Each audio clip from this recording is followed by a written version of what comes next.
Então, de novo, né, recomeçando, o pessoal não escutou nada do que a gente disse. Eu quero agradecer de novo a todas, vou chamar de novo a mãe Nilce, coordenadora nacional da Renafro, para, de novo, a gente retomar, então, essa ideia da importância da retomada da história, dos objetos que foram levados, né, para exposição em museu, para o fortalecimento e para a construção de novas narrativas e práticas de religião de matriz africana na cidade. Mãe, pode começar tudo de novo, desculpa. Ótimo, imagina, boa tarde a todas, a todos, a todas, a minha bênção como o povo de Axé. Se eu tiver de falar 1000 vezes sobre as nossas coisas, eu vou falar, porque nós temos que aproveitar realmente esses espaços para tirar aquele imaginário negativo que algumas pessoas têm do povo de matriz africana, né? Nós somos casas de acolhimento, nós somos casas de escuta, nós somos casas de práticas e saberes. Então, essa devolutiva agora, quer dizer, a devolução do nosso material, que estavam apreendidos no Museu da Polícia Federal, aqui do Rio de Janeiro, depois de uma luta de mais de 30 anos da Ialorixá, Mãe Meninazinha de Oxum, e algumas outras pessoas da nossa tradição, o material conseguimos tirar esse material, nosso sagrado, do Museu da Polícia. Então, a gente costuma dizer, e é uma verdade, isso aí já acontecia por conta do racismo religioso, né? Porque o povo mais africano tem negócio de magia, tantas tradições que tem magia, só que as igrejas da casa ninguém foi magia, só o povo de matriz africana, né? A maioria, nós, mulheres e negros. Então, isso realmente sempre incomodou bastante. Mas a nossa luta não foi vã, o material já está no Museu da República, aqui no Rio de Janeiro. Está perguntado por que o Museu da República, porque o seu diretor abriu as portas e, certamente, o museu sabemos que é um lugar de cuidado. E o museu, o material vai ser cuidado, o sagrado lá vai ser cuidado. Já fomos lá receber o material, já vimos as peças que estão lá, algumas vão ser expostas para os alunos, principalmente de escola pública aqui do Rio de Janeiro e de outras cidades que queiram visitar o nosso sagrado, e não está mais preso, porque estava preso no Museu da Polícia. E que bom que a luta de uma Menazinha e de algumas lideranças não foi vã. Está lá o nosso sagrado. Obrigada, mãe. Eu queria de novo retomar o pessoal do YouTube, que quem tiver alguma questão para colocar, vão escrevendo ali no chat, que a gente vai fazer uma primeira rodada, depois outras, né? Então, quero agradecer a fala inicial da mãe. Chamar agora, então, a Brenda Santos, pesquisadora, produtora cultural, representante dos Clubes Sociais Negros no Paraná e membro do Conselho Municipal de Patrimônio Cultural Itiba. Então, boa tarde, Brenda. Queria que você falasse um pouco da importância dos clubes sociais, a importância, inclusive, do baile bom como resistência, como festa resistência, e colocar um pouco a sua visão sobre essa ideia de resistência. Boa tarde a todas e todos. Benção, mãe Nilce, benção, meus mais velhos. Então, a ideia dos clubes sociais negros é uma coisa que me encantou já há muito tempo, né? As minhas primeiras vezes, assim, dentro da cultura foi dentro da Sociedade 3 de Maio, né? Que aqui é um clube social negro aqui de Curitiba, fundado em 1888, oficialmente dias após a abolição da escravatura. E a partir dessa ideia, né, do que é a 13 de Maio, foi que eu comecei a me interessar nas pesquisas sobre a presença negra em Curitiba, né, no Paraná, entendendo principalmente a partir dessa rede que é a Sociedade 13 de Maio. Então, eu tive a oportunidade de ter contato com clubes do Brasil inteiro, né, através do movimento clubista. Fui apresentada ao movimento da Giane Vargas, né, que é uma grande pesquisadora dos clubes sociais negros do Brasil, e ter essa oportunidade de entender a luta, né, de muitos espaços que ainda buscam pelo reconhecimento, né. Os clubes, eles ainda estão num processo dentro do IFAM, né, de serem reconhecidos mesmo oficialmente como espaços de memória, como espaços de sociabilidade, como espaços importantes para a construção da sociedade mesmo brasileira. E os clubes sociais negros, eles, para quem não conhece, eles nascem no pré-abolição, né, o primeiro clube social negro registrado, até o que a gente ainda sabe desse mapeamento prévio, feito pelos próprios clubes, é a Sociedade Protetora dos Desvalidos, né, que nasceu em 1832, se eu não me engano, lá em Salvador. O segundo mais antigo é a Floresta Aurora, 1872, e a Sociedade 3 de Maio, 1888. Então, são clubes negros que nascem já a partir da própria exclusão, né, da não inserção do negro na sociedade. Então, nessa necessidade de criar um espaço de liberdade. Para mim, os clubes sociais negros, eles foram espaços de ajuda mútua, mas foram espaço, principalmente, de negros e negras exercerem a sua liberdade, serem quem eram. A gente, às vezes, traz essa perspectiva de que os clubes eram reproduções dos clubes brancos, né? Desculpa. Reproduções dos clubes brancos. Mas se a gente traz um olhar afrocentrado, a gente entende que esses espaços, assim como os terreiros, são espaços ressignificados, são microespaços africanos também, né? São micro-sociedades. Então, são clãs também, né? Há muito de falar que pertence a tal clube, que cresceu em tal clube, que o pai e a mãe se conheceram em tal clube. Então, são reproduções de micro-sociedades africanas. Então, é muito importante que a gente traga esse novo olhar na hora de entender esses espaços, e daí a gente compreende a maior dimensão do que eles são. E dentro da ideia dos clubes, né, desses espaços de sociabilidade, os bailes sempre foram espaços também muito importantes. Né? Os bailes são espaços, além de sociabilidade, eram espaços também de você trabalhar com valores africanos como comunidade, como corporeidade, musicalidade. Então, desde lá de trás, né, eu entendo também que esses espaços eram espaços, os bailes e os clubes, espaços de ver e ser visto, de construção da identidade. E em 2015, nasceu um baile bom, que nasceu dentro da Sociedade 3 de Maio, com a ideia de criar uma festa que começasse cedo e acabasse cedo, e só que acabou sendo...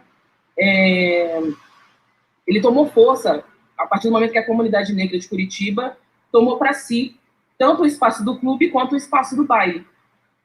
Então, a gente no começo usava muito a palavra da resistência, do resistir. Eu acho que o símbolo, inclusive, né, da palavra resistência está muito ligado a essa questão de uma luta contra o racismo. E eu também comecei a ressignificar essa palavra e começar a usar o termo ginga, que eu acho que nos descreve muito melhor, porque a gente fala de um jogo, fala de um estar no mundo onde você está ali com o pé atrás, está bailando, mas também está lutando.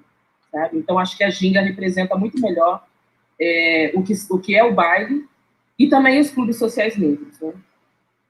Então, a importância dos clubes hoje, ela se mantém nesse lugar também de construção de uma memória. E quando eu falo memória, eu não estou falando de algo que acabou, que é algo que passou, porque para os povos negros, a memória é algo vivo, né? Inclusive, teve um edital aqui na Fundação Cultural, acho que foi um dos primeiros editais que eles lançaram agora, no fundo mesmo, antes de sair os editais da Aldir Blanc, que ia tratar de remunerar, né, de reconhecer a trajetória de mestres e mestras aqui de Curitiba, e trouxemos uma questão, né, um terreiro trouxe uma questão, que gostaria de reverenciar um babalorixá que já se foi, né? Porque aqui, quando essa pessoa já faz a passagem, ela continua viva, continua sendo o terreiro de fulano, continua sendo o terreiro de fulana, né? Então, essa memória é uma memória viva. Então, eu acredito que os clubes sociais negros continuam sendo espaços de memórias vivas. É isso. Muito obrigada, Brenda. É muito interessante essa ideia da ginga que você coloca. E a importância da materialidade, né, da presença do clube. E acho que uma coisa que você não falou, mas que eu acho que é bem importante, é o lugar onde está o clube, né, a Sociedade 3 de Maio, no centro de Curitiba, né, não está afastado, não está periférico, né. Na época era, só fazendo na época poderia até ser considerado um pouco mais afastado, mas quando a gente começa a estudar, a gente já... num dos livros eu encontrei que o espaço ali da Igreja do Rosário era o terceiro lugar mais caro de se morar em Curitiba, na época da construção da igreja. E como se media que alguém era rico ou tinha dinheiro ou não em Curitiba? Esses homens bons. Eram os homens que tinham propriedades. E quem que eram essas propriedades? Eram os corpos escravizados. Eram as pessoas negras. Então, quanto mais escravizados eles tinham, mais ricos eles eram. E o espaço mais rico era o espaço da Igreja do Rosário. É super interessante pensar para a gente, né, dentro do campo da arquitetura, do urbanismo, pensar a posição que se ocupa dentro da cidade, né, essa disputa por espaços dentro da cidade. Então, agora eu quero chamar a Patrícia Martins, que é antropóloga, professora do Instituto Federal do Paraná, pesquisadora do Patrimônio Cultural e Material, e foi uma das coordenadoras, né, se não a coordenadora, da pesquisa Lugares de Axé, que trabalhou com o mapeamento dos terreiros em Curitiba, né, Patrícia? Queria que você falasse um pouco da importância do mapeamento, da representação na afirmação de identidades, na disputa por narrativas, né, sobre a cidade, na necessária visualização de onde é que estão, quem está em cada lugar da cidade, né? Boa tarde, Patrícia. Boa tarde, Maria Carolina.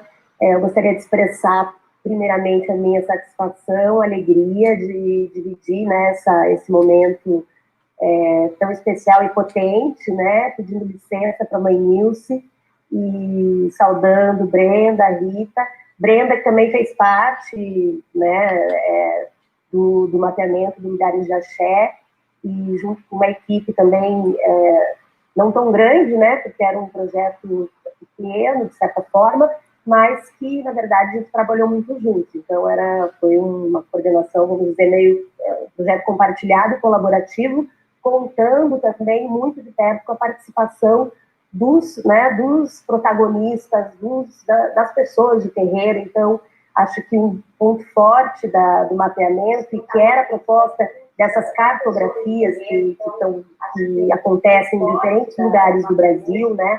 Várias cidades, né? O Lugares de Axé, ele vem no esteio de outras experiências que estavam acontecendo em outras cidades capitais, geralmente, né? Que também buscavam dar visibilidade, trazer essas outras espacialidades, né? Que cidades são essas que se constroem a partir do silêncio?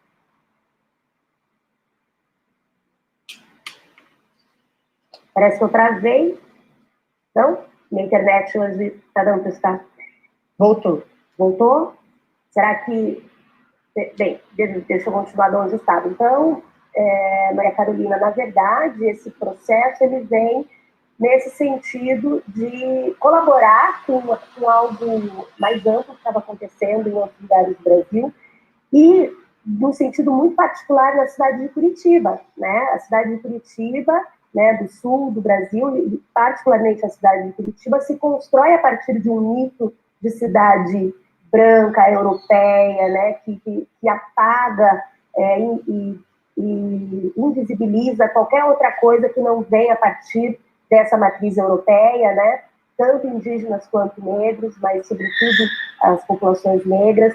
E aí você falar de espaços, de lugares de axé, e a gente não trabalhava muito com essa ideia de dar visibilidade, porque não era essa só a intenção da proposta, né? Era muito mais do que dar visibilidade, era com que esses terreiros, essas memórias, essas identidades, essas narrativas pudessem ser construídas pelas próprias pessoas que delas participavam e viviam, né? Como a ideia de reconhecimento também é uma ideia um pouco, às vezes, dúbia quando a gente fala em reconhecimento, parece que a gente está pedindo porque, olha, nos olhem e, por favor, né, aqui está o que valorizem o que a gente faz, o que a gente vive, as nossas experiências, e não é isso, né? Na verdade, esse reconhecimento é mais que nada mais, nada menos que um direito, né? Porque, na verdade, a matriz africana é uma matriz fundamental para a construção do Brasil, né, do que é o Brasil. Então, não é só um reconhecimento de determinadas contribuições, essa ideia de não contribuiu, né? Ela construiu. Definitivamente, a matriz africana, ela é algo fundamental para pensar na brasilidade. Então, quando a gente discutia a questão do patrimônio cultural, lá no início, na década de 30, até a década de 70, podemos dizer, se apagavam essas tradições por achar que elas não tinham nada a contribuir. E hoje a gente está mostrando que não é uma contribuição, né? Que, na verdade, é uma estrutura de sociedade que se faz a partir da presença negra nesse país e nessa cidade, que é uma cidade que nega a todo momento né, a sua cor, que nega essa presença. Então, o Lugares de Axé, ele vem também para mostrar que falar em patrimônio é participar dessa luta antirracista que tanto Brenda e a mãe Nilce acentuaram nas suas falas, né? Falar em patrimônio cultural, falar nessas práticas, é compor essa luta antirracista. Acho que para começar. Obrigada, Patrícia. É bem interessante, né, essa conseguir visualizar e materializar essas múltiplas cidades, né, que estão sobrepostas e que algumas são visibilizadas, outras narrativas são apagadas, controladas, né, então, desconstruindo um pouco, ou borrando um pouco essa ideia da cidade como uma imagem única, né, Curitiba parece querer apontar para a construção de uma imagem única da cidade, né, uma imagem de cidade europeia, que apaga tudo que tem anterior, né.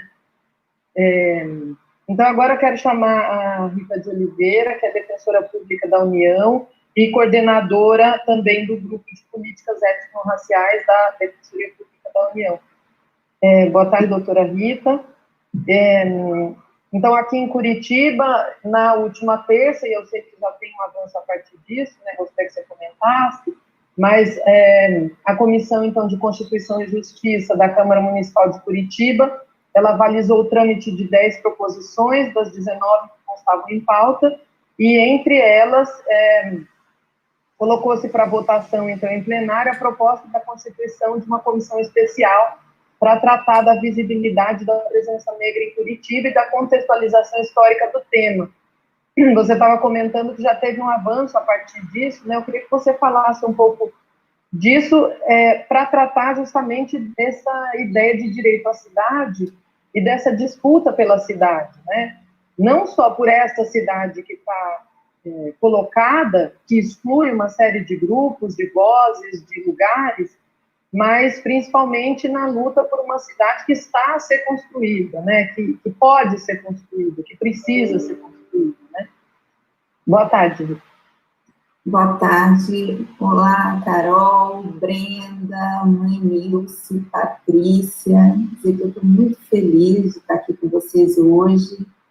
Me sinto entre amigas aqui, então, por favor, me dispensem dessa pré-apresentação de doutora, que eu acho que não precisa, não cabe aqui, né? Nós estamos entre irmãos aqui, acho que para conversar mesmo sobre essa visibilidade negra que tem sido historicamente invisibilizada, mas que resiste na agenda, como disse a Brenda, e que a gente tem até a comemorar no dia de hoje, considerando a vitória expressiva de 2 candidaturas negras ontem, né, para a Câmara dos Vereadores de Curitiba.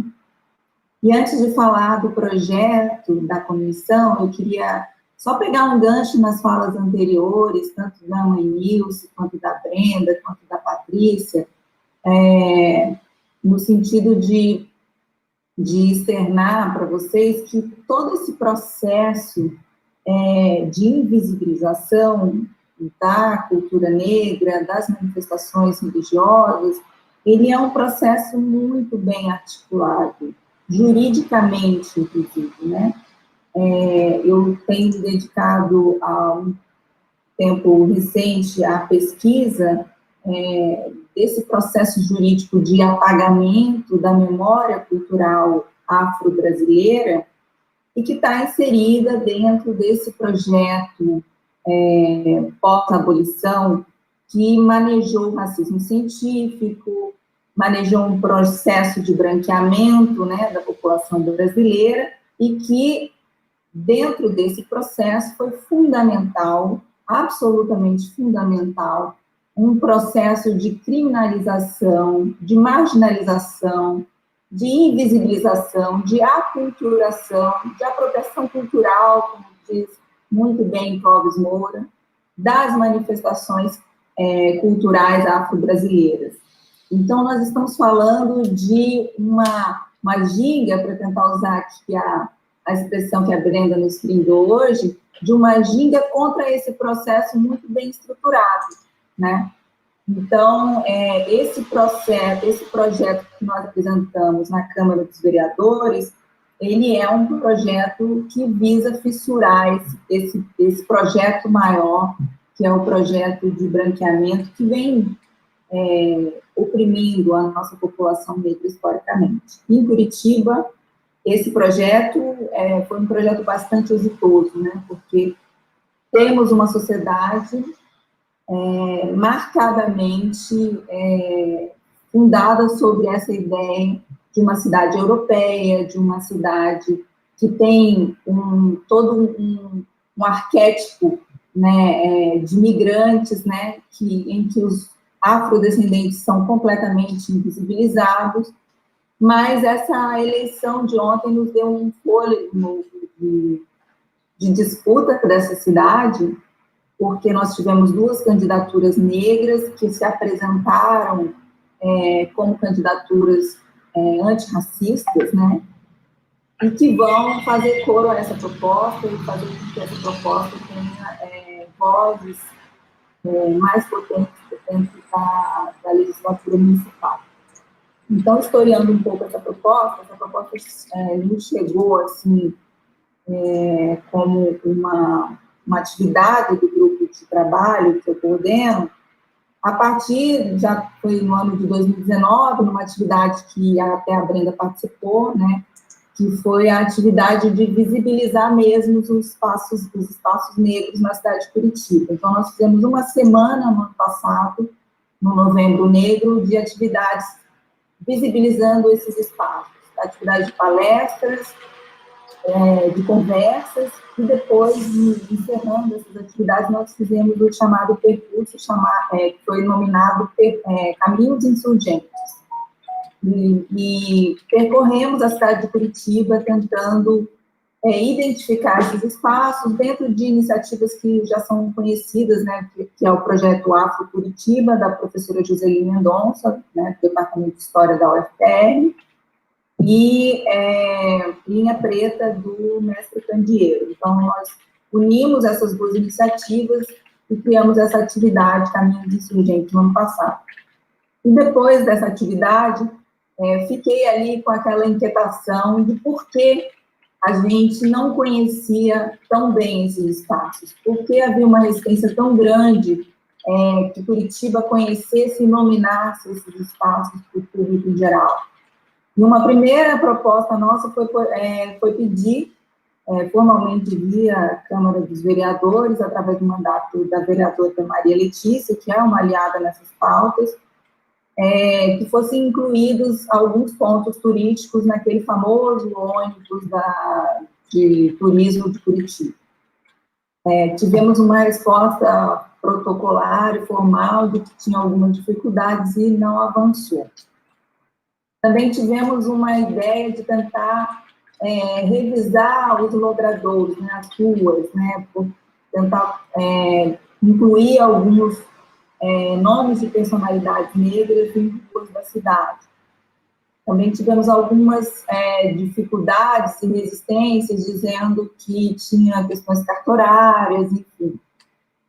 E dali para frente, nós seguimos acompanhando as atividades, e teve a pandemia também, mas nós tivemos, durante as manifestações envolvendo o caso do George Floyd, né, um movimento mundial muito potente em relação à revisão dos monumentos públicos, né, dos edifícios públicos e das estátuas, né, como foi muito bem repercutido na mídia em geral. E ali, diante daquele movimento, eu voltei àquela minha inquietação e falei, não, então acho que a gente tem que seguir uma linha justamente dentro dessa movimentação para fazer uma revisão histórica mais ampla na cidade, né? Então, essa proposta vem nessa linha, que é fazer uma revisão dos monumentos e logradouros públicos para que a gente possa revisitar os processos que constituíram essas nomenclaturas, para, inclusive, identificar pessoas ligadas ao tráfico ilícito, né, de pessoas escravizadas e que foram indevidamente homenageadas na cidade, que por isso devem ser revistos esses monumentos.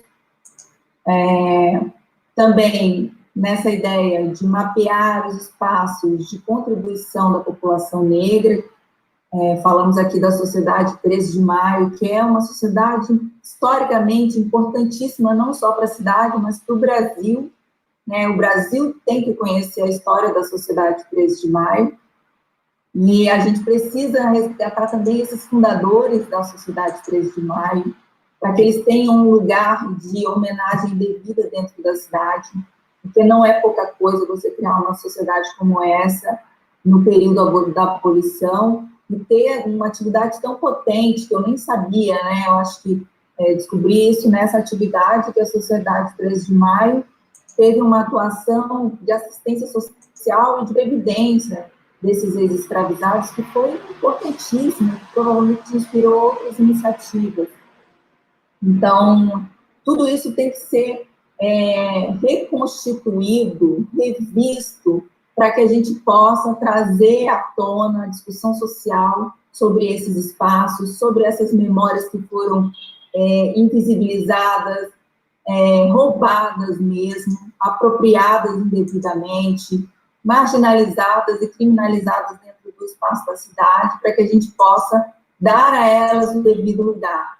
Eu queria, encerrando, porque senão eu falo demais, eu queria, encerrando, fazer uma referência à fala da mãe Nilce, que dialoga com uma outra proposta do nosso grupo de trabalho da Defensoria Pública da União, que está em gestação ainda, mas já deu um primeiro passo muito importante, que é a criação do Museu da História da Escravidão e da Consciência Negra na área do Cais do Valongo.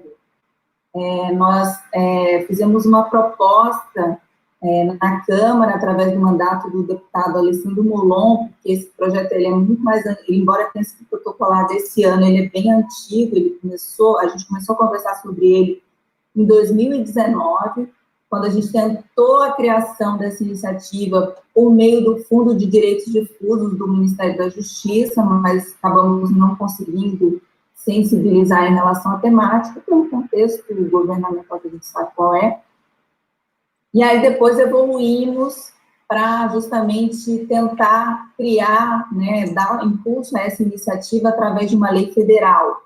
E entendemos que é importantíssimo uma lei federal que crie esse museu, porque esse museu ele precisa ser, nós sabemos que já tiveram iniciativas estaduais, municipais no Rio de Janeiro em relação a isso, mas nós entendemos que esse museu ele precisa ser uma iniciativa de lei federal, ele precisa ter proteção nacional. Aquela área é uma área patrimoniada pela Unesco, como patrimônio da humanidade, porque foi o epicentro do tráfico transatlântico nas Américas. Então, nós sabemos que o Brasil é devedor de uma destinação de memória naquela área. E como o Brasil é devedor disso, precisa de uma lei federal que estabeleça todos os parâmetros dessa iniciativa e que confira, de fato, uma magnitude internacional, a exemplo de outras iniciativas, outros museus, como o Museu de Washington, de Joanesburgo, enfim, Liverpool. Então, nós, inspirados nessas iniciativas, nós elaboramos uma minuta de projeto de lei, de justificativa, para que o deputado pudesse fazer essa proposição, e estamos iniciando as tratativas para a tramitação. E sabemos que temos um longuíssimo caminho pela frente para isso. Precisa de muito debate social, sabemos que precisamos dialogar exaustivamente com os movimentos sociais, precisamos ouvir muitos pesquisadores que têm falado sobre isso, né, a própria iniciativa da Patrícia, enfim. Nós precisamos abrir esse debate público, sabemos que temos aí talvez anos de discussão, mas é preciso impulsionar esse processo. Não é aceitável que o Brasil não tenha uma iniciativa de magnitude internacional como essa, sendo o país que mais escravizou nas Américas. Então, eu queria dar essa notícia para dizer que, embora o Museu da República tenha recebido o sagrado, esse sagrado, ele, se tudo der certo, em alguns anos, ele deverá ter uma destinação adequada e própria para que a gente possa refletir sobre todo esse processo que é tão necessário. Obrigada, gente, já falei pra caramba. Obrigada, Rita. Eu queria só retomar esse finalzinho do que você disse sobre os objetos sagrados, né, que a mãe já tinha comentado logo no início, de terem ido para o museu. Então, ela já começou falando um pouco da origem desse acervo. Eu queria que comentasse um pouquinho mais como é que foi, de onde saiu, como foi esse processo dos objetos sagrados, e também perguntando já quais foram as principais dificuldades para a proteção desse acervo. Para a mãe Nilce. Então, conforme eu coloquei no início, esse sagrado saiu do Museu da Polícia e foi para o Museu da República, porque o diretor do Museu da República abriu os braços para receber o material, certo? Quando a minha irmã Rita, doutora Rita, fala sobre o Cardo Valongo, viu, irmã? Isso aí é uma luta nossa também. Essa é uma luta nossa também. Claro, se a gente pode... Imagina que espetáculo que seria, né? Se a gente consegue esse museu ali no Cardo Valongo, porque realmente aí sim, aí seria reparação. Aí seria reparação. Mas aí é uma luta. Não depende só de um, de dois, de três. A luta para tirar esse material de lá foi muito grande. Foram vários encontros, várias reuniões dentro do terreiro, fora do terreiro, no Ministério Público. Estivemos várias vezes no Ministério Público. Eu tenho, inclusive, uma foto com Marielle, nossa guerreira, que esteve com a gente também, num desses encontros também, falando de direitos humanos, do nosso direito do povo de axé. Mas é isso, mas o Museu da República realmente abriu os braços e recebeu o nosso material. E nós estamos agora em conversa com o diretor, o senhor Mário Chagas. As peças já foram todas, estão sendo catalogadas, já foram revistas pelo povo do terreiro. O diretor do museu sabe que ele não vai mover uma palha sem antes consultar a liderança do terreiro. Isso aí está escrito, ele sabe disso, ele mesmo toda hora fala, não vai mexer em nada sem antes consultar o povo de terreiro. E isso aí já é um dado muito importante. Já dissemos a ele, já falamos para ele, nós queremos que o museu dê ao nosso sagrado o mesmo acolhimento que o terreiro dá. Isso é importante, entendeu? Então, ele realmente está se colocando à nossa disposição. E vamos ver, vamos continuar a luta. Não vai parar por aqui, é claro, né? Nós vamos continuar monitorando, conversando. Temos feito várias lives com ele, com a meninazinha, com o povo envolvido, liderança de terreiro.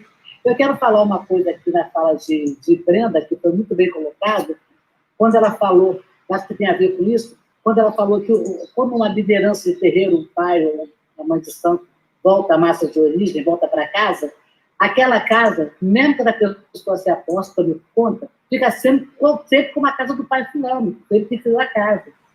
Sabe o que é isso? Nós temos aqui no Rio, o espaço do seu João, eu conheci pessoalmente, era amigo da minha bisavó e da minha, na casa dele, Joãozinho da Guamé, ninguém fala lá, é a casa do Joãozinho da Guamé, não tem nem mais casa. É o espaço. Sabe o que é isso, Carolina? Isso é respeito à nossa ancestralidade. Por isso a nossa luta pelas nossas coisas para na mão da polícia.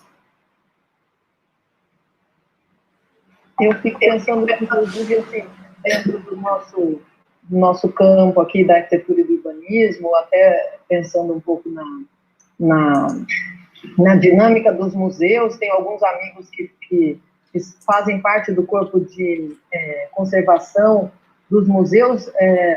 Isso exige, inclusive, uma formação do técnico que vai lidar com o acervo, né, com o material. Exige uma manipulação, exige de um objeto que é sagrado, né?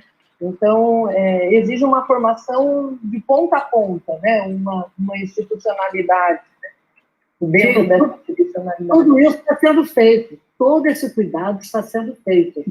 Inclusive, eu sugiro que vocês chamem o Mário Chagas, que é diretor do museu, que ele pode passar maiores informes para vocês. Não é qualquer pessoa que vai pegar, não é qualquer pessoa que vai embalar. A coisa está sendo feita com cuidado, porque quando esse material se encontrava no Museu da Polícia, numa sala chamada de Sala da Magia Negra, esse material estava largado de caixa. Nós fomos lá ver o material.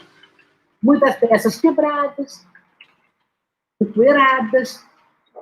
Sim, e lá nós estamos pedindo que trate. Como a peça, o material, o sagrado, estava preso, nós não conseguimos fazer mais nada, o negócio está preso. Né? Agora não, agora está sendo guardado no museu, a gente tem livre acesso, e isso realmente é muito importante. Obrigada, mãe. Para a Brenda, surgiu uma questão no YouTube, da Camila Anne, perguntando se existe algum artigo, talvez, que possa aprender mais sobre o papel da Sociedade 13 de Maio em Curitiba. Eu sei que vocês lançaram um livro recentemente, né, Brenda? Mas você pode falar um pouquinho? Tem vários artigos, na verdade, tem que dar uma busca aí no Google, porque, infelizmente, muita coisa ainda continua presa dentro das muralhas da universidade, né? Virando teses e pontos no lápis das pessoas, mas acabam não contribuindo como tem que contribuir, que é realmente nesse fortalecimento da identidade das pessoas, né? Em especial esses que têm as suas identidades apagadas, trazendo uma função efetiva, né? Essas teses precisam sair das muralhas para terem uma função efetiva, para que as pessoas parem de ser objetos de estudo, né? E sejam realmente agentes, assim, né? Se vou contar a história, contando a história de alguém que realmente existiu e que isso afeta tudo isso que a gente está falando, né? Do direito à cidade, sentimento de pertença, construção de cidadania, enfim. Mas se der uma googleada lá, consegue achar várias pessoas. Eu vou indicar alguns nomes que estão também no livro, que a gente vai lançar dia 27 agora de novembro, aqui em Curitiba, ali é o Memorial de Curitiba, 7h da noite, vai ter distribuição do livro Dos Traços aos Trajetos, a Curitiba Negra entre os séculos 19 e 20. Ali a gente reuniu alguns desses projetos, né, algumas dessas pesquisas, de forma reduzida, além da nossa pesquisa da equipe, né, minha, da Larissa Brum e da Gesmine Braga, falando um pouco do contexto histórico, né, de Curitiba, o que era Curitiba, essa Curitiba antes da abolição e no pós-abolição. Então, esse livro vai estar disponível. Mas, de pesquisadores, procure pela Pamela Beltramin, Carolina Marquezine, Tiago Tino e a Fernanda Santiago. A Fernanda especificamente está estudando clubes sociais negros e mulheres, né? Desde esses clubes e grêmios que faziam parte da 13 de maio, assim como outros clubes, como... teve pelo menos 2, 3 clubes, assim, só com mulheres negras aqui em Curitiba. Então, lá ela traz nomes também dessas mulheres, assim, acho que é legal também, quando a gente começa a resgatar essas memórias, lembrar se o povo negro já enquanto povo, já é individualizado, o papel das mulheres negras ainda mais. E nisso a gente perde muitas coisas, né? Porque quando a gente começa a ter um olhar afrocentrado mesmo, a gente começa a fazer esses paralelos, a gente entende que esse papel da mulher, ele também tinha uma função ancestral, né? As mulheres estavam empreendendo na rua, por exemplo, isso já tem a ver com o mercado africano, já tem a ver com as mulheres eram donas de atuantes nos mercados africanos. Então, quando a gente fala de ganhadeiras, fala dessas mulheres que hoje a gente reconhece enquanto patrimônio, a gente já está falando de um legado ancestral. Então, a Fernanda está trazendo essa ideia também, essa construção dessa memória das mulheres nos clubes sociais negros. Então, mas realmente dar um Google, assim, porque infelizmente esses materiais eles não estão condensados nem numa página, né, nem num livro só. Tem um dos livros também que o Thiago lançou com um artigo com a Pamela, e acho que a Joseli, acho que chama Paraná Insurgente, que fala da história de um dos fundadores do 13 de maio que é o João Batista Gomes de Sá, que era procurador do município, inclusive, e tem histórias ótimas dele lá, inclusive quando ele tem que buscar um ajuntamento, né, de negros, que já chamavam de quilombo, e ele alega que ele não encontrou. Ele não encontrou. Quando ele vai levar de volta isso lá para a secretaria, lá no departamento, ele fala que ele não encontrou. Então, como uma forma, a gente acredita talvez até como uma forma de proteger. Então, tem várias histórias maravilhosas, assim.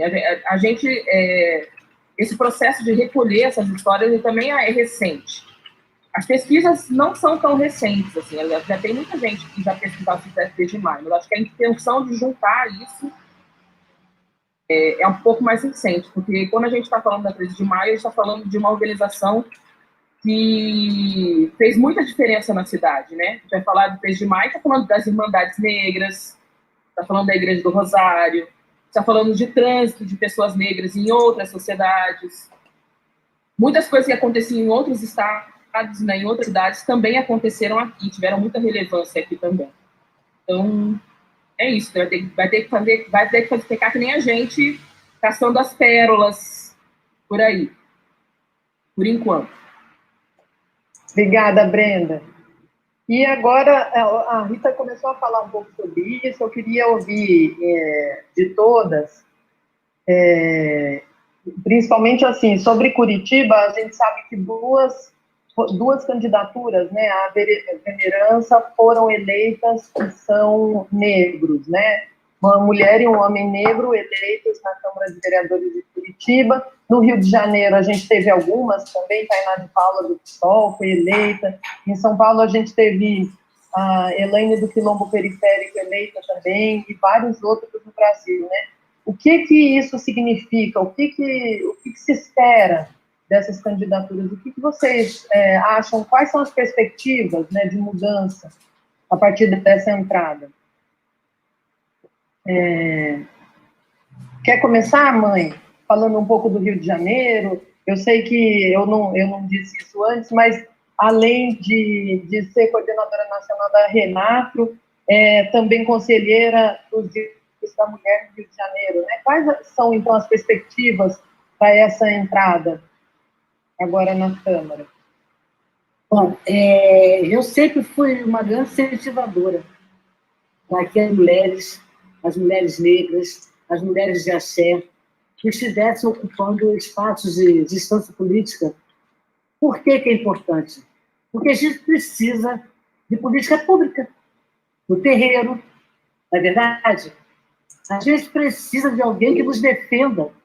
A gente precisa de alguém que lute contra o racismo lá dentro. A gente já faz isso aqui fora.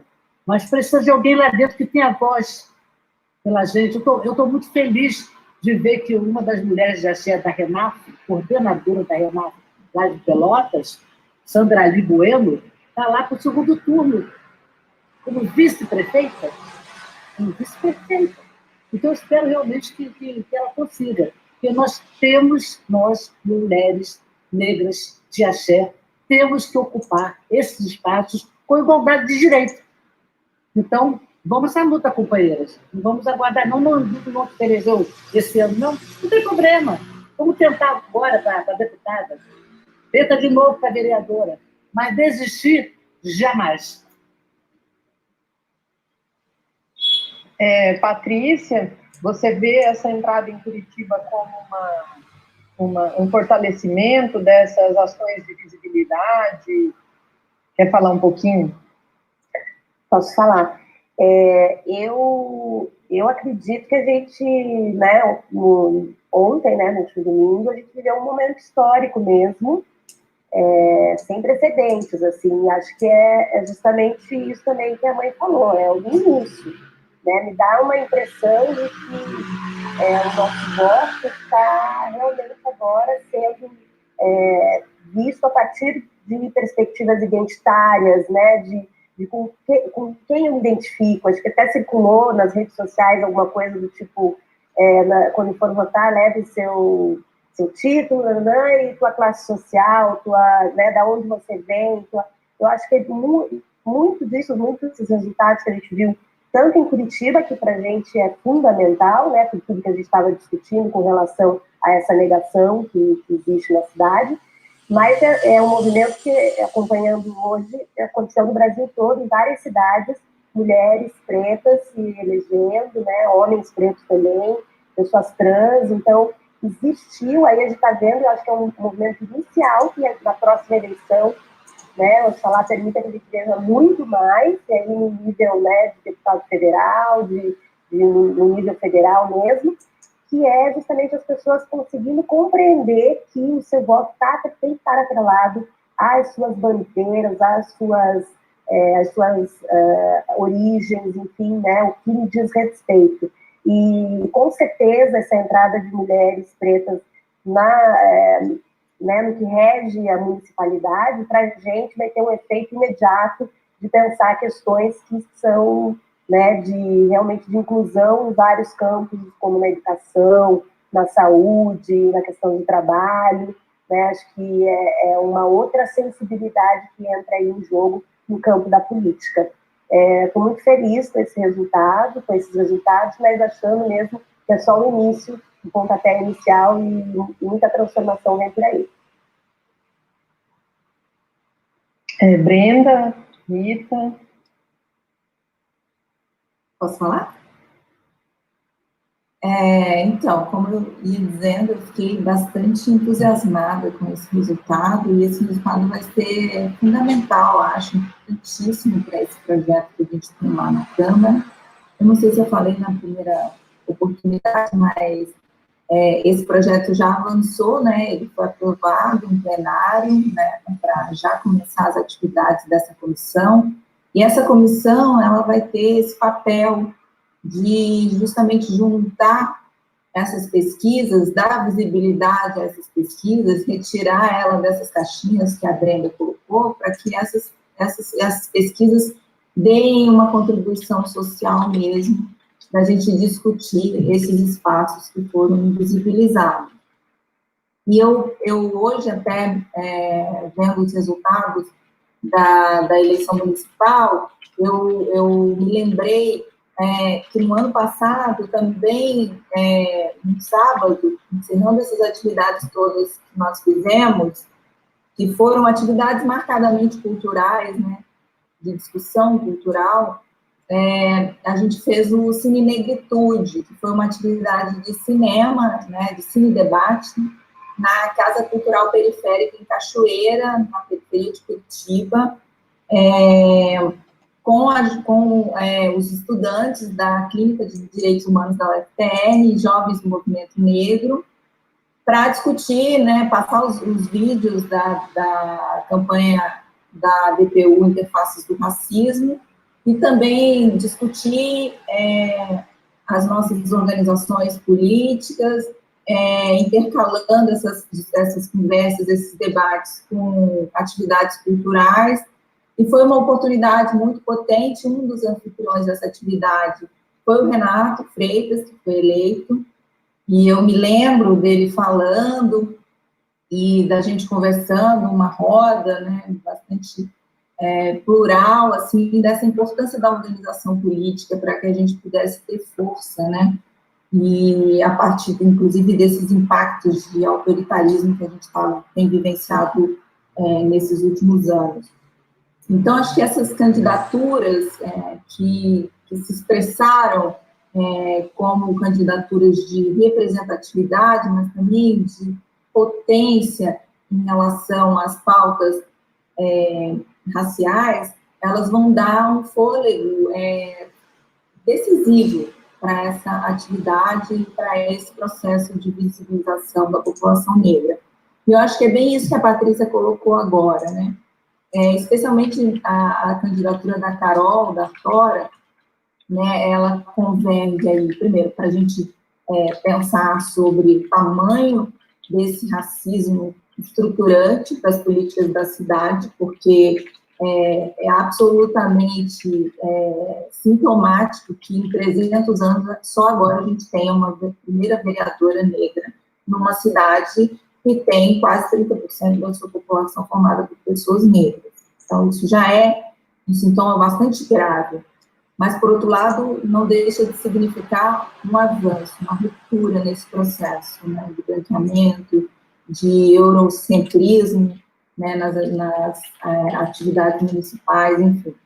Mas as mulheres negras também têm essa capacidade muito especial, uma estratégia de ginga, para não falar resistência, para não brigar com a Brenda, que Lélia Gonzalez já trazia muito bem, né? Essa capacidade de, através das suas intersecções, ser uma voz muito mais potente de outras demandas, não só das pessoas negras, né? Ser uma voz potente para a defesa de questões que são fundamentais para a nossa humanidade enquanto sociedade. Então, acho que essa candidatura, essa eleição, né, da Carol, trazendo aí também o Renato, mas especialmente a dela, traz aí talvez um ponto mesmo de evolução que a gente tem que prestar atenção efetivamente, e eu tenho certeza que vai ser uma contribuição inestimável para as pautas municipais daqui para frente. Obrigada, Rita. Brenda, quer colocar alguma coisa sobre isso?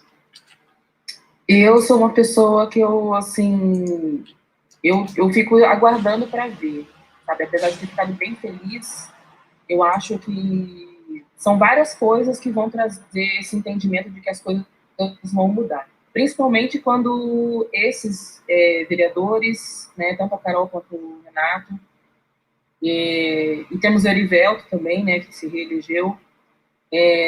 Eu acredito quando a gente começa a ver a forma como eles compõem o seu gabinete primeiro.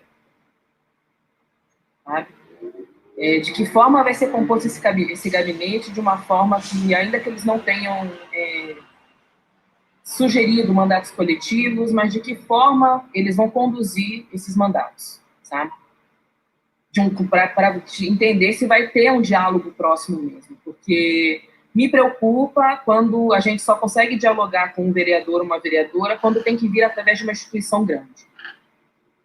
Quando a gente não consegue criar um espaço de diálogo que eles tiveram em campanha, mas aí não consegue ter quando a gente propõe, né, a partir das pessoas pequenas que não estão dentro de guarda-chuvas, de instituições, estão se movimentando para propor coisas. Então, acho que a mudança tem que começar aí, na forma de trabalhar, na forma de conduzir o mandato. A partir daí, aí eu acredito que possa vir a ter outras aberturas, porque quando a gente começa a entrar no jogo mesmo, se eles começarem a ser contaminados por aquele espaço, não propuserem novas formas, fica difícil a gente acreditar que vai ter mudança real, tá? E eu acho que o povo, a comunidade, enquanto eleitores, tem que continuar fazendo o movimento que foi feito.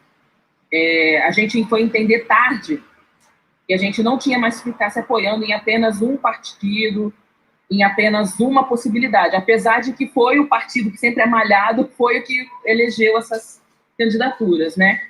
Mas a gente pensar que a gente precisa fazer o nosso trabalho de cidadão, cidadã, que é de conscientizar, dialogar, apresentar propostas. Então, esse trabalho também não pode parar. Então, eu não posso acreditar numa mudança que vai vir apenas de 2 pessoas.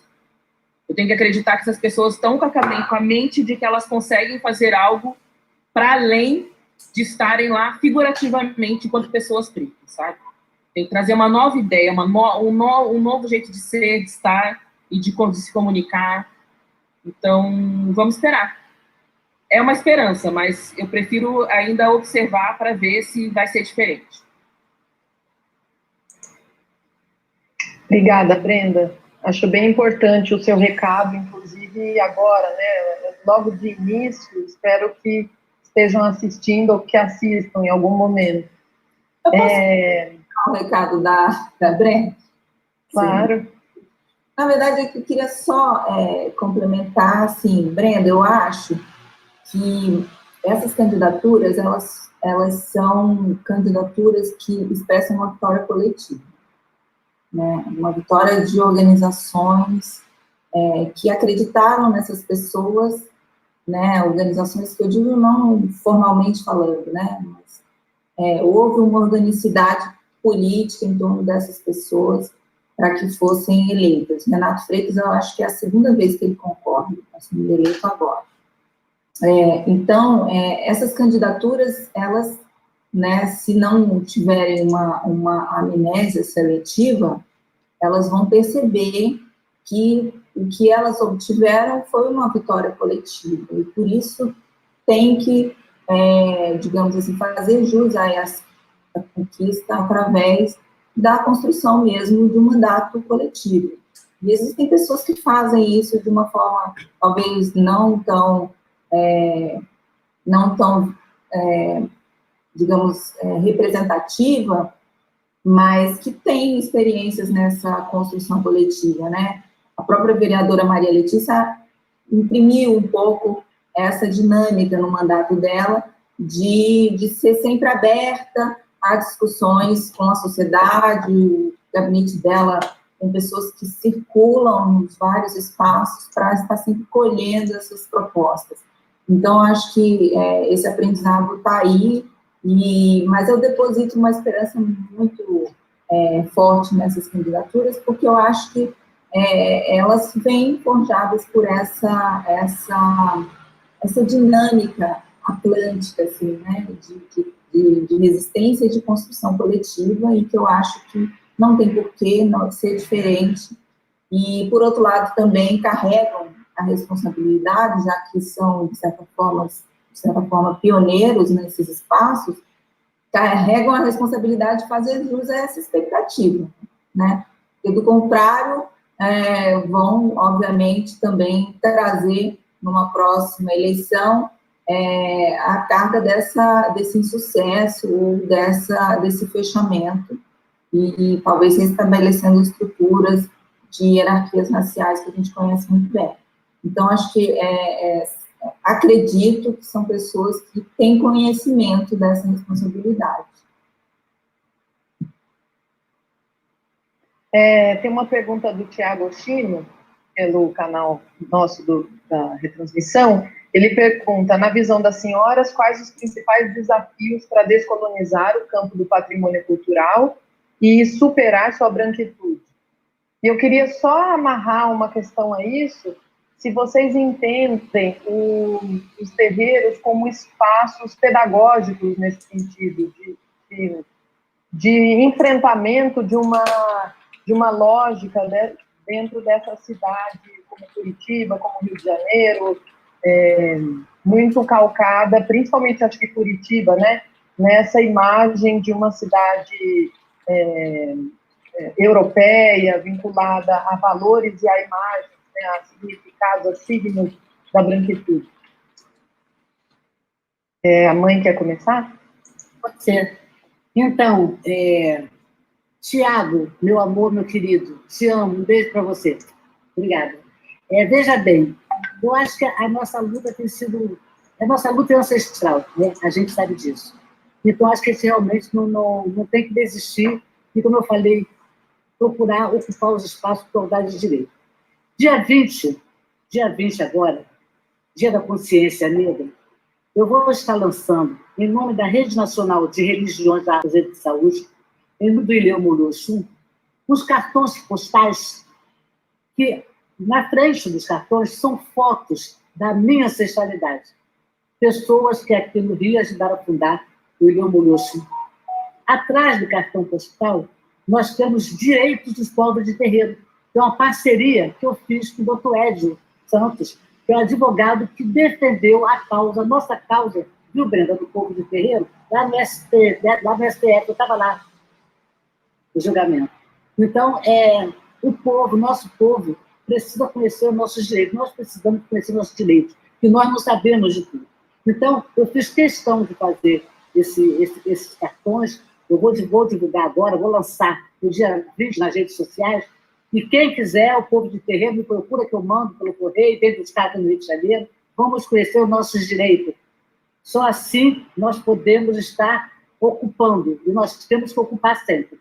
E vamos realmente desmistificar toda essa lenda que existe em volta do nosso povo, da nossa tradição. O desconhecimento é tanto que o pessoal descobriu agora que a gente só mata galinha. Por verdade, claro que a gente mata, a gente não come galinha viva, mas nós temos ações na nossa casa, nós temos ações sociais, nós temos trabalho, mas agora, com a pandemia, os terreiros distribuíram toneladas de cesta básica. Os terreiros costuram, nós temos moda na nossa casa, então nós sabemos costurar, nós distribuímos máscaras para a comunidade independente da sua orientação sexual, da sua religiosidade, da cor da sua pele, da sua condição social. O terreiro faz esse acolhimento, né? Mas só que as pessoas não sabem, nós somos só os macumbeiros, mas nós somos os macumbeiros amigos, que a gente cuida, a gente encaminha, a gente orienta, porque o terreiro é procurar, né? É procurado e nós temos realmente que fazer essa ação, o terreiro faz. E olha, faz bem feito, viu? Para quem não sabe. Vai lá no terreiro, entra lá e vai conhecer o nosso trabalho antes de falar. É isso. Muito obrigada, mãe. A Rita, ou a Brenda, ou a Patrícia, querem... Patrícia, você trabalhou com o mapeamento, quer falar um pouco? Ativar o microfone. Mandar um oi para o Thiago também, né? Uma pergunta bem instigante. Eu acredito, Thiago, que a pergunta é instigante justamente porque, por exemplo, quando vem o decreto 3551 do ano de 2000, né, que institui o registro de bens imateriais, de certo modo, a gente acreditou, se apegou, né, nessa possibilidade e considerou que ali seria um espaço realmente desse tal reconhecimento que a gente estava falando, de dar visibilidade, enfim, de valorização das referências culturais de matrizes africanas. E sim, eu acho que foi realmente, né, é um espaço desse reconhecimento. A gente teve vários bens culturais, como a gente chama, que foram reconhecidos a partir dali, desde do ofício de baiana Jacarajé, a capoeira, o jongo, o samba de roda do Recôncavo, o samba de matriz carioca, e tem, né, uma gama de bens culturais que até então eram, né, ficavam ali justamente nesse lugar meio que de limbo de uma ideia de identidade brasileira, não compunham, né, o que é considerado como uma imagem identitária do Brasil, e a partir do patrimônio material a gente tem esse reconhecimento. Porém, eu acho que não basta só aí, né? Eu acho que a gente tem também, e parece que a caixinha do patrimônio material meio que começou a comportar todas essas referências culturais não hegemônicas. Então, parece que dentro do IFAM, tudo que não está composto dentro dessas referências brancas, europeizadas, manda para o Departamento de Patrimônio Material, que lá é o lugar dele, né? Então, eu acho que a gente não tem que se contentar com isso, por exemplo, né? E seguir o caminho de como foi, né, tão pioneiro o caso do terreiro da Casa Branca, né, lá nos anos 80, que conseguiu o reconhecimento do seu espaço enquanto patrimônio cultural material, né? Então é mostrar assim, que existe muita... Claro que esse jogo entre material e imaterial, ele é algo, de certo modo, falso em termos concretos, mas na política está se dividindo assim, patrimônios materiais de um lado e patrimônios imateriais de outro. E eu sinto com receio essa divisão também. Então, no patrimônio material fica relegado as práticas culturais que pertencem, então, a essas identidades negras, indígenas, essas matrizes, e o patrimônio material ainda continua consolidando a sua estética branca, a sua arte europeizada, os seus valores, né, estéticos marcados, né, por uma ideia também de conjunto arquitetônico, de edificações, que não passam pelas nossas referências. Então, aquela luta que a gente viveu na década de 80 com o terreiro de Casa Branca, a gente precisa estar retomando no campo do patrimônio material também, porque ali também é lugar de referência afro-indígena, né? A gente também precisa mostrar que a materialidade dessas matrizes ela é tão mais importante quanto a materialidade dessas materialidades europeias, né? São referências tão quanto mais importantes. Então, acho que é um pouco dessa preocupação que eu tenho com relação quando se fala em patrimônios, né? E esses reconhecimentos. Então, quais os campos que a gente está disputando, né? A gente tem que ampliar essas disputas.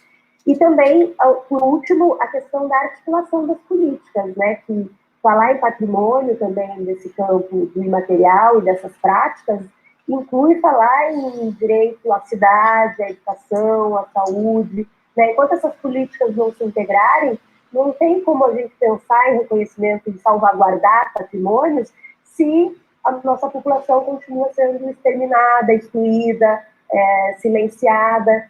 Então, é um jogo muito profundo, né? Que a gente ainda precisa caminhar muito para entender também como que essas articulações institucionais, elas ainda mantêm a gente em espaços ainda de exclusão, e até aqui você vai, mas por aqui ainda você não sabe. Então, acho que tem algumas coisas que a gente precisa ponderar bastante no campo do patrimônio ainda, para avançar. Obrigada, Patrícia. Antes de passar para a Brenda, eu acho que é importante isso que você falou da articulação entre políticas públicas, inclusive porque em Curitiba, né, a Brenda está no Conselho do Patrimônio, eu estou também como suplente, a gente não vê essa discussão do patrimônio, a importância dos registros de identidade, por exemplo, atrelados à política de planejamento urbano. Em São Paulo, é muito importante o instrumento urbanístico que foi aprovado no Plano Diretor de 2014, que é o Território da Cultura e da Paisagem, que é um instrumento urbanístico no Plano Diretor que lida com questões patrimoniais e que pode estar atrelado a uma abrangência bem grande, né? Inclusive levando questões que são jogadas para essa caixa do patrimônio material. Em Curitiba, esse debate, até onde eu tenho acompanhado, estou há 2 anos em Curitiba, não chega na política de planejamento, né? Só para amarrar com o que você comentou agora. Brenda? Eu acho que dentro do que o Thiago ali perguntou, quando a gente vai falar de descolonizar alguma coisa, vai demandar que essas comunidades, esses povos, né, que possam ter sido colonizados ou que ainda estão sob o jugo de uma colonização, eles teriam que ser detentores dos processos da legitimação do que é o que não é. Então, enquanto leitura do que é patrimônio, eu acho muito difícil descolonizar, porque teria que sair da mão do IPHAN, teria que sair da mão de qualquer outra instituição e ir para a mão para os próprios detentores dizerem o que é válido e o que não é. Então, nessa ideia de descolonizar, eu acho que não existe. Eu acho que o que existe intenções de rever processos, intenções de rever formas de fazer. Quando eu falo dessas leituras, né, desses artigos, desses trabalhos, eles precisam atravessar as muralhas da universidade, com uma linguagem também, né, que seja palatável, para que as pessoas possam se apropriar daquilo ali e entender o que é importante. Eu vou dar um exemplo que é um exemplo que eu sempre dou. Quando começou a movimentação próxima da Sociedade 3 de Maio, aqui, junto com o seu Álvaro, lá em 2006, quando a gente começou a descobrir o que era o clube já tinha 100 anos, mais de 100 anos, 120 anos, quando a gente chegou lá, né? Eu e outras pessoas. Quando a gente chega para o seu Álvaro, que é o presidente, fala para ele as coisas que a gente entende, a importância de preservar aquilo ali, ele vem para mim e fala: vocês que estão dizendo que o clube é importante. Eu não sabia disso. Vocês que estão dizendo. Para esses detentores, esses espaços, esses objetos sagrados, esses lugares, eles têm uma importância outra, que é uma leitura que as pessoas vão fazer depois uma leitura antropológica, histórica do que é aquilo ali. As nossas relações são relações de afeto, são relações de família, são relações de sagrado, são outras relações que não fazem parte da leitura do que ainda não chegou. Esse sensível, ele é impossível de ser lido, ele é impossível de ser transcrito numa monografia, num estudo, numa pesquisa. Então, acho que há tentativas de tentar traduzir o que isso significa para aquelas comunidades, para que a gente entenda, que as pessoas entendam, para que os donos da caneta digam, sim, isso aqui é importante. E sendo isso importante, nós vamos jogar aqui nessa caixa.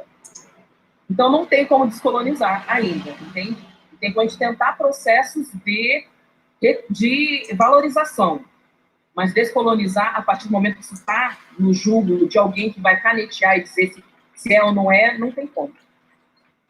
Mas por isso que é importante, como a mãe falou, é muito importante as pessoas, os detentores, saberem a importância do que é. E como a gente sabe? Quando a gente sai desse plano do sobreviver, do entender que aquilo tem valor para aquela comunidade, quando a gente valoriza realmente a nossa ancestralidade enquanto detentor, a gente consegue entender o valor que aquilo tem para a nossa comunidade, para aquela família que seja. E aí a gente consegue brigar. Isso aqui é importante para mim, isso aqui faz parte do meu viver, isso aqui faz parte da minha forma de estar no mundo, e eu preciso que isso aqui seja mantido. Eu preciso de investimento aqui. Eu quero que o nome da minha mãe, da minha avó, da minha bisavó esteja lá naquele lugar, porque ela fez aquilo ali. Então, quando a gente começa a ter um outro trato em relação à nossa ancestralidade, também, e maior entendimento com esses pesquisadores, pesquisadoras, ou essas instituições mediando as formas de chegar nessas instituições que vão canetear, então, acaba sendo um diálogo, mas descolonizar não existe.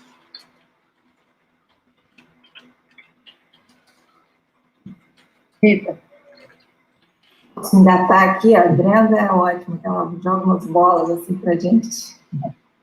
Então, eu acho que a Brenda falou muito bem, né, dessa questão da impossibilidade de descolonizar, a partir do momento que as instituições que detêm, né, a capacidade de decidir sobre essas proteções, elas estão absolutamente dominadas por pessoas brancas e que não, historicamente, foram forjadas a não valorizar essas produções, essas manifestações. Mas a gente está vivendo um momento de disputa institucional muito importante. Isso a gente não pode deixar de perceber. Recentemente... esqueci de falar, Thiago. Então, eu acho que a gente não pode deixar de perceber esse movimento como um movimento que a gente tem que ficar bastante atento em termos de estratégia política. Digo isso porque, recentemente, eu vi que pesquisadores, né, que são reconhecidos no movimento negro, chegaram a escrever um artigo falando sobre a reforma administrativa, e falando o potencial que essa reforma administrativa teria de alguma forma, implementar ações antirracistas no serviço público, através de uma possibilidade maior das pessoas negras ascenderem a esses espaços. Mas a reforma administrativa, ela é um desmonte do serviço público. E ela é um desmonte muito estratégico, né? Não é uma coincidência que esse desmonte esteja sendo proposto no momento em que as políticas afirmativas estão incidindo cada vez mais sobre esses espaços, né? Em que as discussões institucionais estão tendo que dar prioridade às discussões raciais, estão tendo que centralizar as discussões raciais, um sistema de justiça muito nítido. Esse ano, o Conselho Nacional de Justiça teve que criar um grupo de trabalho para discutir questões raciais. Esse grupo de trabalho vai ter que dar algum resultado social, vai ter que trazer propostas mínimas que sejam, porque é insustentável que não traga. Então, nós estamos fazendo um processo de fissura. E esse processo está sendo feito a partir de um fluxo que, por mais que sofra resistência, é um fluxo acadêmico, né? São as pessoas da academia que produziram diversas pesquisas, que pautaram a questão racial dentro desses espaços historicamente elitizados, que possibilitaram que hoje as instituições, através inclusive de pessoas que são, de alguma forma, informadas pelo movimento negro, pela academia, estejam fazendo essas disputas, essas tensões políticas. Eu faço isso na minha instituição e várias colegas e colegas, defensores, defensoras, juízes, têm feito dentro das suas instituições. E isso tem a ver com essa nossa relação, né, de representatividade, de escuta social, e tudo isso para dizer que a gente não pode também esperar que esse reconhecimento ele venha a partir só de um movimento de pressão política sobre esses detentores do poder. A gente tem que roubar essas canetas, algumas, que seja, né? Escrevi com o Tiago um artigo que deve ser publicado esse mês, acredito, na revista da Defensoria Pública do Estado, que é sobre a incidência da população negra na população carcerária do Paraná. É absolutamente estarrecedor que a população carcerária do Paraná negra seja algo em torno de 40%, se a composição geral populacional não chega a 30%. Isso é sintomático de uma operacionalidade seletiva, racialmente, dessas instituições do sistema de justiça. Mas o que a gente tem visto é que essas tensões estão saindo, né? Estão, digamos, vindo à tona para o debate público. E quando elas vêm à tona para o debate público, juntamente com as ações afirmativas que precisam ser defendidas, a gente está ganhando esses espaços. Né? A gente está disputando de forma mais contundente esses espaços, né? Com essas candidaturas, enfim. Então, acho que descolonizar passa por enfrentar esse processo de ruptura.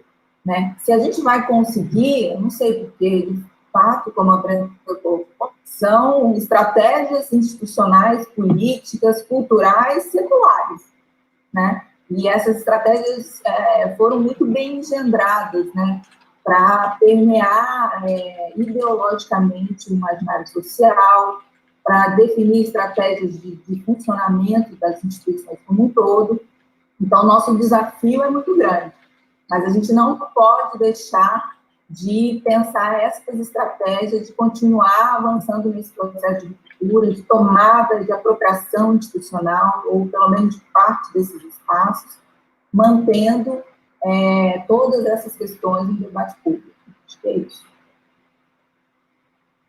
Obrigada, Rita. Eu acho que isso que a Rita coloca é um pouco estar dentro, mas não ser dela, né? Não ser da instituição, estar dentro, mas tentar, de alguma forma, procurar essas brechas, esses pontos de ruptura, né? Que eu acho que é justamente o que os alunos, as políticas de cota, que os alunos cotistas representam dentro da universidade, sobretudo universidade pública, né? Por exemplo, dentro do curso de arquitetura, quase majoritariamente um curso branco, elitizado no Brasil todo. Eu acho que trazer essas reflexões para dentro do curso, os alunos presentes nas universidades, criam esses espaços de tensão. O próprio corpo ali cria esse espaço de tensão, né? Então, eu acho que é muito significativo essas políticas dentro da história da universidade.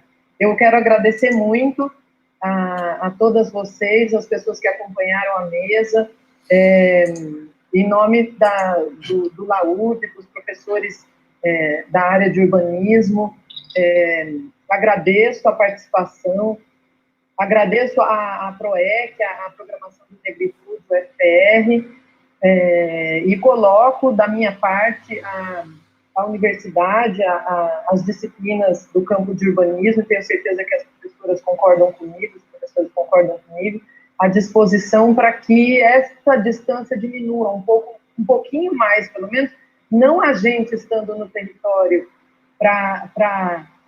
como disse a Brenda, né, e a Patrícia, acho que também, para estudar como objeto, mas trazer essas vozes para dentro da universidade para partir de vocês, as questões que sejam colocadas, as aulas, né, partirem dos sujeitos que estão atravessados por uma série de questões. Né? Eu acho que isso é muito importante e acho que, como a Rita colocou, esse espaço de disputa precisa ser feito, precisa ser tomado, precisa ser colocada, essa luta antirracista precisa ser colocada em vários lugares, inclusive na Universidade Pública, né? Então, eu quero agradecer a todas, quero dizer também que essa mesa ficou gravada no nosso canal do YouTube, então quem não pôde participar, compartilhem, e agradecer de novo a presença de vocês. Obrigada mesmo. Obrigada a você, Carolina.